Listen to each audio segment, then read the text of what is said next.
Good afternoon, people. I've been out at work again today, and God, I could get over working. Yeah, well, I was giving a friend and client a hand to do some gardening work on his very nice property. I only did a few hours, and it hurts. So, what are we talking about today for Dave's Diary Update? Well, now this is nothing monumental. It's not like you're going to write up a big essay explaining why it was such a change to your life. But sometimes in the workshop, it is nice to have things work, how'd you say, well or easy. And that's to do with the MFT style of top pad added to my mitre. No, it's not about that at all, but it is using the MFT style of pad with the advantages of having the bench dogs, like I've got here, able to, I'll just wriggle it up, able to place the stop again. I'll make the same comment I made in other videos. This is just scrap material that has been used in a way on the top that makes my life a whole lot more enjoyable. So I can place the stop in a position like I did, and it's this little shelf unit here that I need to reduce two of the panels that had already been cut. These ones here. This is upside down, by the way. In fact, I can probably pull that. Hang on, I'll just put yours down and I'll pull that shelf off, and I'll possibly even do it while we're watching. But this shelf has been dowelled and screwed into position, and I need to reduce it, as I said, by the thickness of the ply 18mm on these two shelves needs to be reduced. Okay, so I was able to simply take my shelf over to the saw, push it up to the zero tolerance edge for a starter, and then I made my stop position so I can mark it, or I was going to, and then I thought, well, I don't have to mark it. I can just take a piece of same thickness custom wood and pop it in against the stop, cut my wee shelf down to the size I wanted, and hey, presto, it's done. Now, how easy is that? Some of you, and rightly so, would be going, oh, whoop-de-doo, I can do that on my top too. That's what you would be saying, of course. Not anyway, and I agree. Any setup where it's got a stop, you can do this, and this is probably where I picked the tip up myself. If not, I've just invented. Yeah, okay. The simpleness of and the multiple uses that this top is actually giving me means that I can put my stops in the place I want. Hey, okay, it's a boring video. Give us a break. I was actually quite keen about it, and I thought, oh, yeah, I'll make a video. So anyway, that was an easy way of being able to now take a piece of another piece of custom wood when I cut it, put it in place, and I can effectively put another end to it on this end. Why am I bothering with that? In fact, this is the better. Hang on, I'll just bring it around. Why was I worrying about that? Well, I had nothing to stick my drawer end or the drawer front on this panel. Completely forgot about it. And when I went to in the what do you think? The router station, I went to do it the other day, and I got a wee bit of custom wood ready to put on, the drawer front, and I go, oh, forgot about that. Bugger. So yeah, I thought I'd just chop it down. And I was thinking, maybe I could just put a little, like a piece of block of wood or something in there to attach the drawer to. And I thought, well, this. make use of the very thing that this is able to give me, the ease of placing a stop in position, just like you might have if you've had a fence along here and, you've got the flippy down stops sort of thing. Same thing, I'm not talking about the process of cutting down. It was that, again, this sort of top is permitting me to do those things that you might do with your particular fence and mitre saw setup. So yeah, that was the main claim. The other thing that I did use the other day, didn't work perfectly, was I had a long piece of custom wood. In fact, the very drawer front, let me just go get it, this piece here, and it was a little, okay, pointing camera, okay, stop yelling at me. The drawer front was probably about 8 or 9 millimeters too wide, and I didn't want to break out the table saw to cut that down. I didn't want to clean my untidy workbench off and then use the track saw, which would have been the correct thing to do. I thought I'd use my mitre saw. Now, this is longer than the mitre saw can cut. And I thought, what if I put one of my big squares, that one there in fact, up against the fence. I can then use the square to keep this flat, true, and then I can cut that little bit off with the mitre saw, turn it round. Because the square hasn't moved, I've got exactly the right alignment, and then I can do it again. And I think that's a really good idea. But it didn't cut it 100% straight. Pretty good, but not 100%. Then I thought to myself, hang on, should I not have gone and grabbed this accessory, which, let me get a pin out there, which goes in there like that. Let me just push it down. Oops, not that far. Should I not have put the accessory rail in there like that and the answer is no, but to align perfectly my piece of timber? And I've already said no, because there's no way of fine-tuning it to the measurement that I wanted, which was, say, that. So, lying in bed, unable to get to sleep last night, I'm thinking, now what I need to come up with is an adjustable version of one of these. It can step across every 50 millimeters, so I'm going to have to be able to have a something on this that allows me to cut, maybe that width or whatever. And that now allows me to have a ripping capable jig accessory for this particular top. And here's the safety bit, keeping my fingers well away from the blade. So if I were to, let's just get this out of the way, have not prepared this earlier, obviously.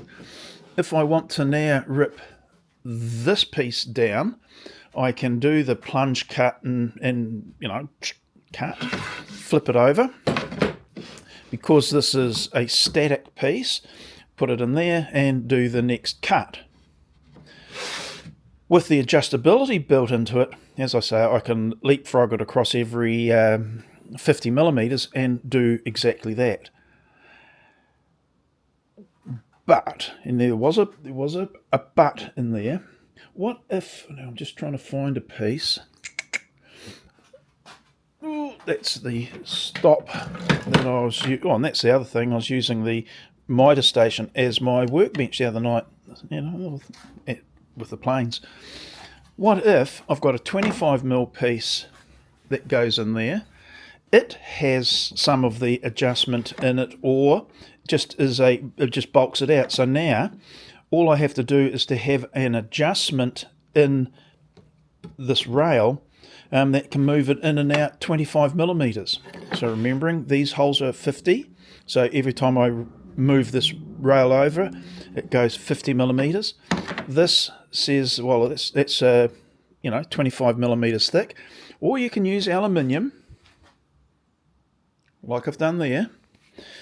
So you can put a rail in there, have your adjustments here so that you can get it to move in the remaining 25 millimeters, 50, 25 plus 25 adjustment, and now you've got a ripping fence or a capable fence for your mitre saw.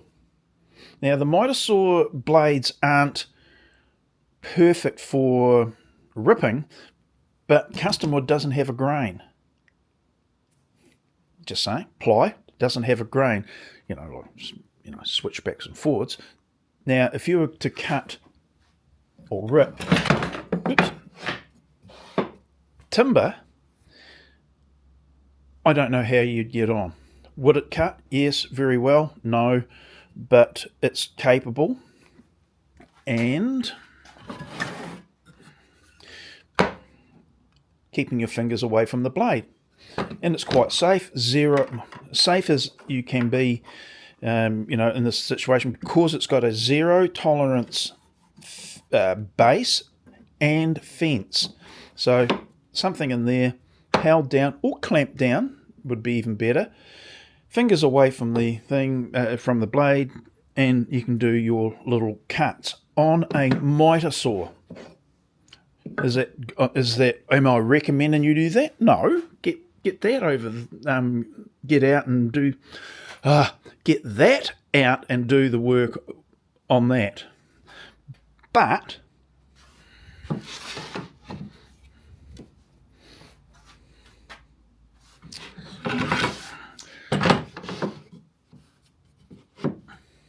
now that can't be a bad idea, because we know that people do that sort of thing. How do we know? Well, it's called videos, isn't it? And doing it in this manner, clamping it down on either side. This is where the hooky-in type clamps would be ideal in this scenario, which I may now have to look at getting for this very situation. So I might thicken up the base where it is, between the mitre saw and the base of the cabinetry, so that when the clamp goes into these holes that are available for putting into, they have, it's got a bit more meat rather than just the 18 millimeter. So I had looked at those clamps for a while but didn't want to use them because I don't like the idea of it slogging out the holes in an MFT style top. Is that a thing? I don't know. This is, however, potentially a sacrificial lesser pad, and those clamps might be the ideal situation to be used in. The other thing would be, well, I've already got something. It's called a mitre saw clamp. Could I do something in this regard? And the answer is it's a good idea, but it's not 20 millimeters.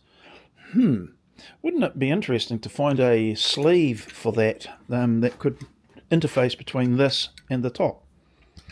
Gonna have to think about that. Righty-ho. That was my video for Dave's Diary update today. Mainly about that.